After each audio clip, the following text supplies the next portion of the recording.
Information age کے معزز ناظرین کو نعیم کی طرف سے السلام علیکم۔ دوستو، اگر آپ صبح سویرے سیر پر جاتے ہیں تو آپ نے درختوں کے قریب سے گزرتے ہوئے ایک پرندے کی خوبصورت اور سریلی آواز ضرور سنی ہوگی۔ دل کو چھو لینے والی یہ آواز ایک لمحہ کے لیے رک کر پلٹ کر دیکھنے پر مجبور کر دیتی ہے۔ دوستو، یہ خوبصورت آواز ایک چھوٹے سے پرندے کوئل کی ہے۔ دوستو، آج کی اس مختصر سی اور دلچسپ ویڈیو میں ہم آپ کو کوئل سے متعلق حیرت انگیز معلومات دیں گے، لیکن اس سے قبل آپ سے گزارش ہے کہ ہمارے چینل انفارمیشن ایج کو سبسکرائب کر لیں اور بیل آئیکن کو پریس کر لیں تاکہ ہر نئے آنے والی ویڈیو فوری آپ تک پہنچ سکے۔ دوستو، کوئل اور ہر گھنٹے کے بعد کوئل جیسی آواز نکالنے والے کلاک اب ماضی کا حصہ بنتے جا رہے ہیں۔ زیادہ دور پرے کی بات نہیں ہے کہ باغوں اور پارکوں میں کوئل کی سریلی اور خوبصورت آواز اکثر سنائی دیتی تھی، اور بہت سے گھروں کی دیواروں پر ایسے کلاک نظر آتے تھے جن میں ہر گھنٹے کے بعد ایک چھوٹی سی کھڑکی کھلتی تھی اور ایک ننھی سی کوئل اپنی چونچ باہر نکال کر وقت کا اعلان کرتی تھی۔ برطانیہ میں ایک حالیہ مطالعے سے پتہ چلا ہے کہ 1995 کے مقابلے میں 2010 میں اس خوش الحان پرندے کی تعداد آدھی ہو چکی تھی۔ کم ہی لوگوں کو یہ علم ہے کہ کوئل ایک خانہ بدوش پرندہ ہے اور وہ خوراک کی تلاش اور موسموں کی سختیوں سے بچنے کی خاطر ہر سال ہزاروں میل کا سفر کرتا ہے۔ یورپ میں یہ ننھا پرندہ افریقہ سے طویل سفر کے بعد وہاں آتا ہے اور سردیاں شروع ہوتے ہی واپسی کی پرواز شروع کر دیتا ہے۔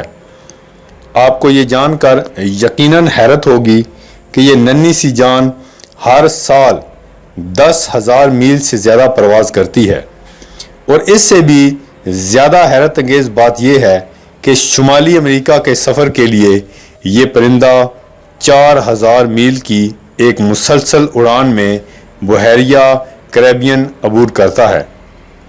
دوستو، کوئل یا کوکو کی کئی اقسام ہیں جن کا وزن 15 گرام سے 1.25 پاؤنڈ تک ہوتا ہے۔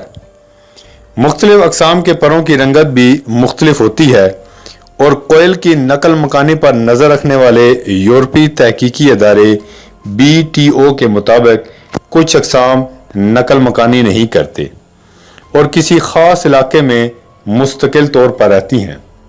برطانوی سائنسدانوں کی ایک ٹیم نے جو گزشتہ 1 سال سے کوئل پر تحقیق کر رہی ہے، افریقہ سے برطانیہ پہنچنے والی کوئل کی پرواز کے راستوں کی مستند معلومات اکٹھی کرنے کا دعویٰ کیا ہے۔ اس تحقیق کے لیے پہلی بار GPS سے مدد لی گئی اور سیٹلائٹ کے ذریعے ان کی پرواز پر نظر رکھ کر ڈیٹا مرتب کیا گیا۔ ٹیم کے سربراہ ڈاکٹر فل اٹکنسن کا کہنا ہے کہ اپنی تحقیق کے لیے انہوں نے پچھلے سال مئی میں نورفولک کے علاقے میں 5 نر کوئل پکڑے اور پھر ایک مخصوص چھوٹے GPS کو ان کے بازو کے ساتھ باندھنے کے بعد آزاد کر دیا، جس کے بعد ان کی پرواز کا ریکارڈ مرتب کیا گیا ہے۔ دوستو، پرندوں پر ایک اور حالیہ تحقیق سے معلوم ہوا ہے کہ 1995 سے یورپ میں کوئل سمیت پرندوں کی دوسری کئی اقسام کی تعداد مسلسل گھٹ رہی ہے۔ ان میں قمری، فاختہ، بلبل اور منبولے بھی شامل ہیں۔ ایک اندازے کے مطابق برطانیہ میں ہر سال کوئل کے 10,000 سے 20,000 جوڑے گرمیاں گزارنے آتے ہیں۔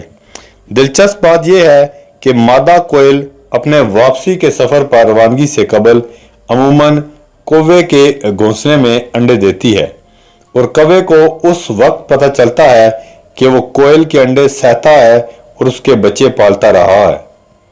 جب وہ بولنا شروع کرتے ہیں وہ انہیں گھونسلے سے باہر پھینک دیتا ہے، مگر تب تک وہ اڑنے کے قابل ہو چکے ہیں، اور پھر گھونسلے سے بے دخل ہونے کے چند ہی ہفتوں کے بعد وہ افریقہ کے لیے اپنی پرواز شروع کر دیتے ہیں۔ کوئل کی اقسام اپنے انڈے خود سہتی ہیں